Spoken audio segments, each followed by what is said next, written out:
It was night. 8 men were sitting together in an empty room of a small house. The only pieces of furniture were a simple wooden table and 8 chairs. The only light came from a lamp on the table. One of the men was reading a book. He held the book close to the lamp so that he could see the words on the pages. There was a 9th man in the room. He owned the house. He was lying on the table beneath a white sheet. The 9th man was dead.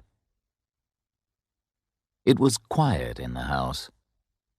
Outside there were the sounds of birds and insects in the trees around the house.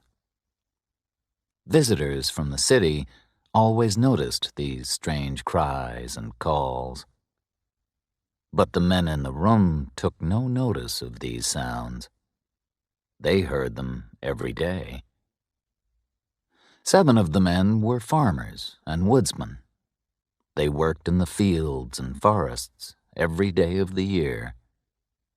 The skin on their faces had been burned by the sun and the wind. They were wearing hats with broad brims.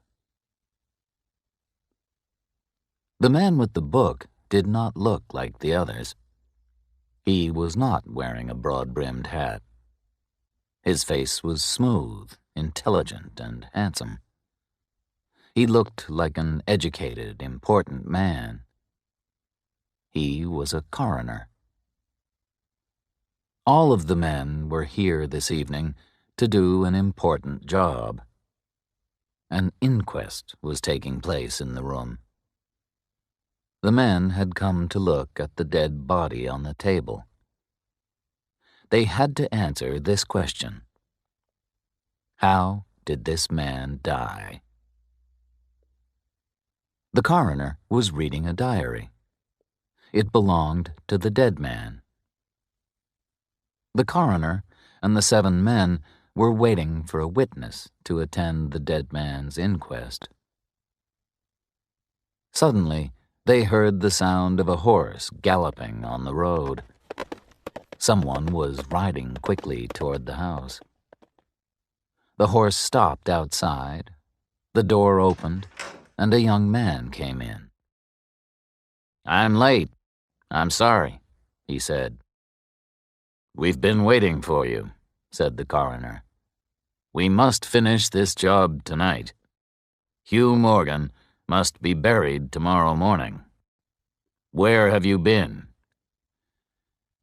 "I went to the telegraph office and sent a telegram," said the young man. "I've written a report about Hugh Morgan's death. The report will be in the San Francisco newspapers tomorrow. I'm a reporter.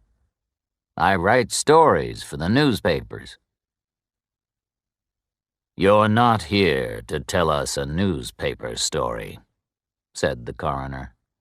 "You're here to tell us what happened to Mr. Morgan. You must tell the truth. You must swear that you'll do this."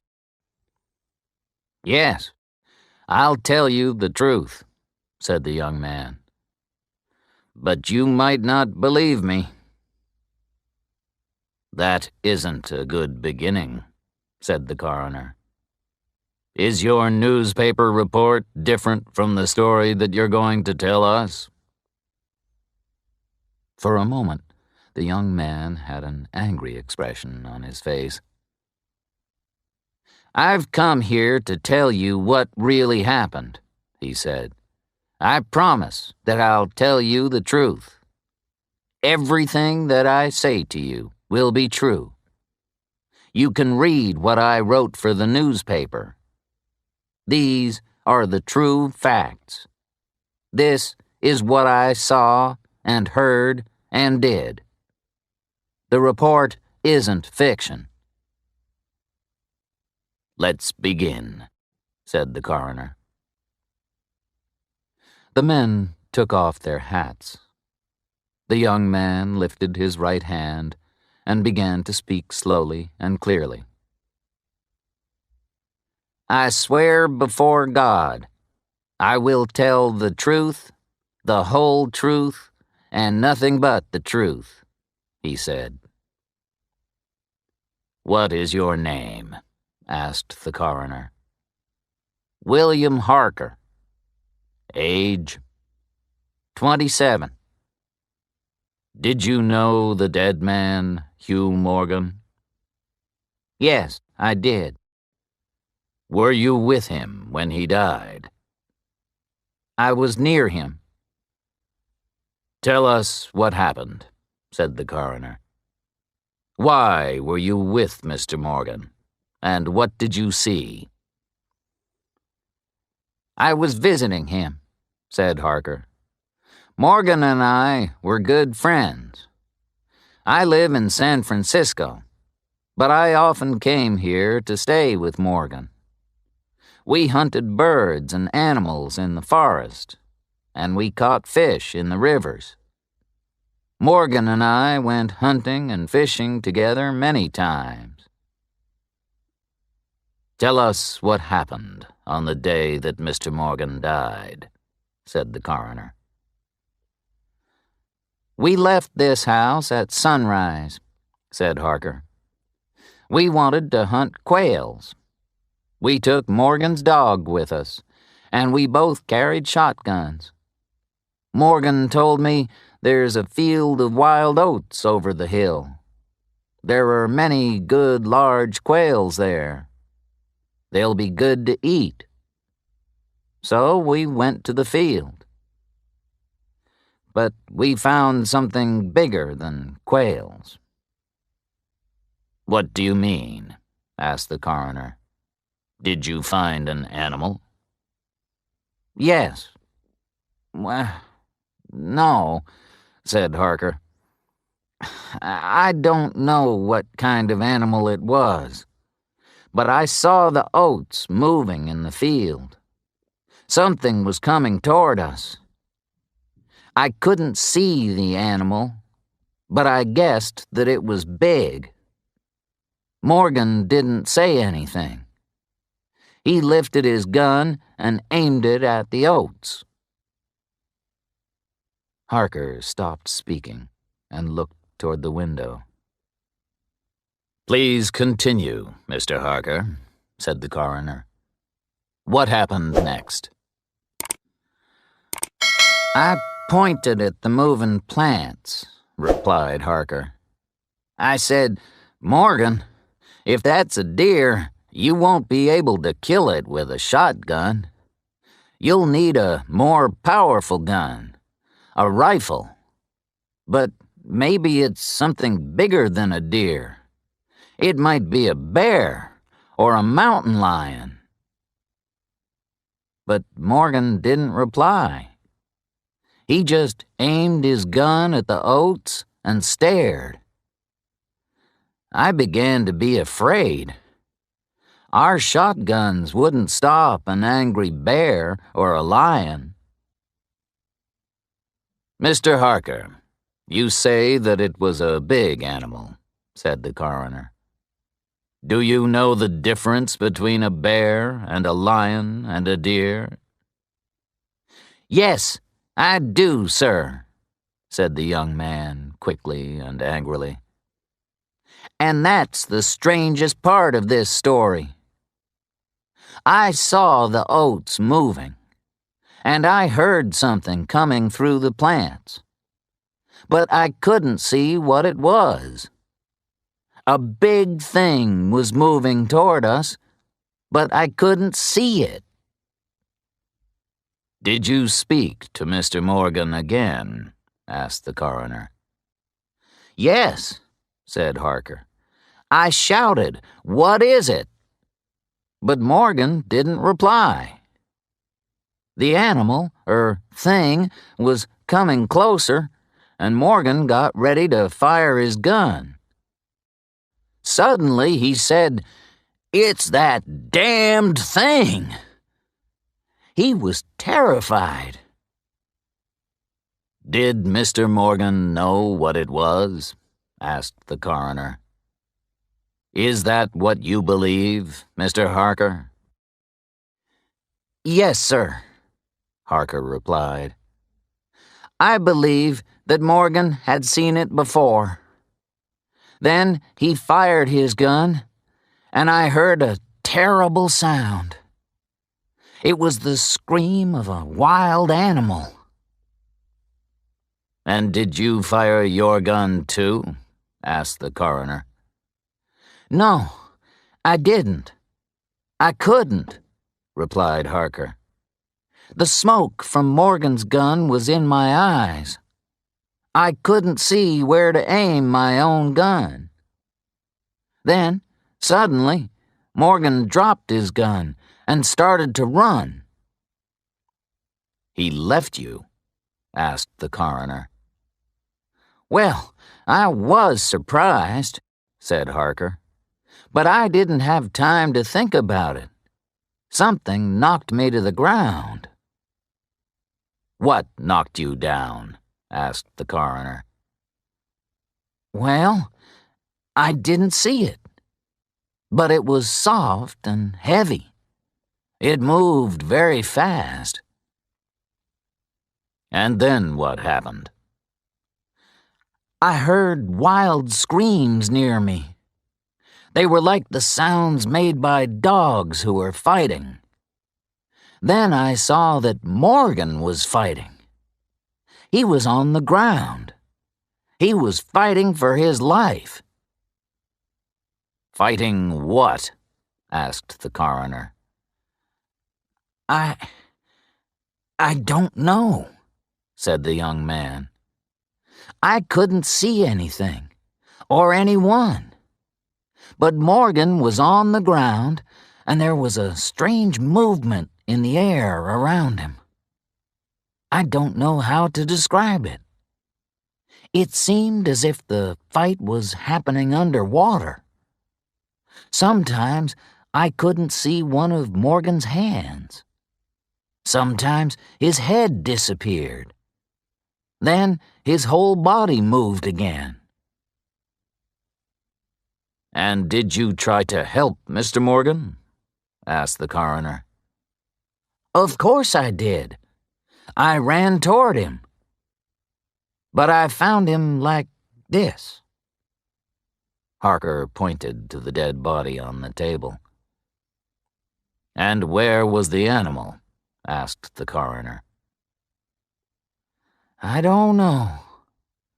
I only saw the oats moving again. They moved as if there was wind blowing across them. The thing, whatever it was, went into the woods. My friend was dead. I came into town to get a police officer. Very well, said the coroner. We'll examine the body. He lifted the white sheet off Morgan's body. Then he removed a handkerchief that was tied around the dead man's head. The handkerchief kept Morgan's mouth closed. The other men looked closely. One of them held the lamp high. Its light shone on the body of the dead man. Hugh Morgan's throat had been torn open.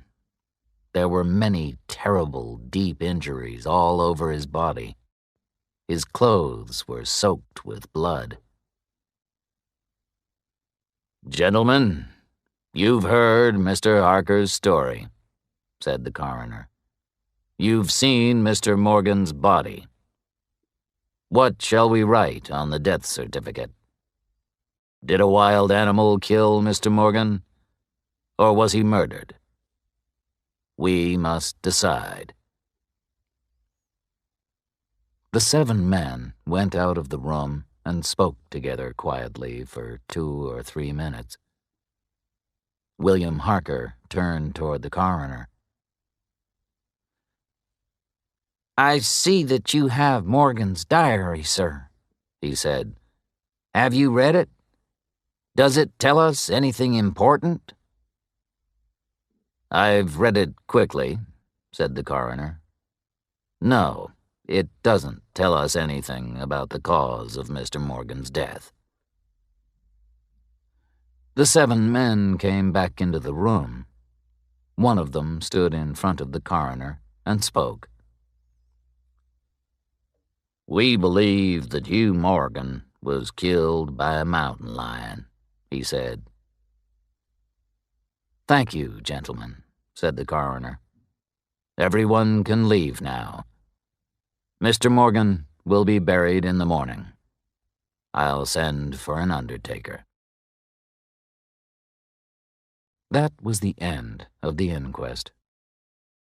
But it was not quite the end of the story.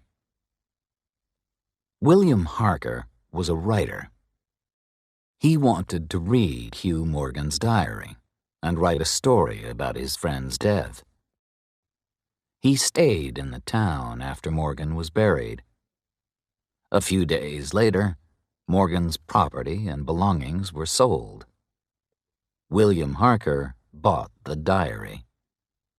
Hugh Morgan had been a lonely man who had written all his thoughts in his diary. But he had not always written days and dates in the diary, and some of the pages in the book were torn. Other pages were missing. This is what Morgan had written before his death. "My dog is behaving strangely. He barks and turns around again and again. He looks at something that isn't there. He runs after something that he can't see. This has happened several times. 2 September. Tonight, I was looking at the stars in the sky above the hill. Then, something strange happened. Someone or something moved between me and the stars. The stars suddenly looked like a pool when you drop a stone in the water. Am I going crazy?" 27 September. It's been here again. It moves around the house. Now I keep my gun beside me always. Does this thing only come at night? Today I saw footprints in the soft ground near the house. What's happening here? Am I going crazy? 3 October. I shall not leave my home. I will not run away because of this thing. But it might make me crazy. 5 October. I've invited my friend Harker to stay here. I'll say nothing. Maybe he'll find an answer. Maybe he'll see the thing, too. Can the dog see it?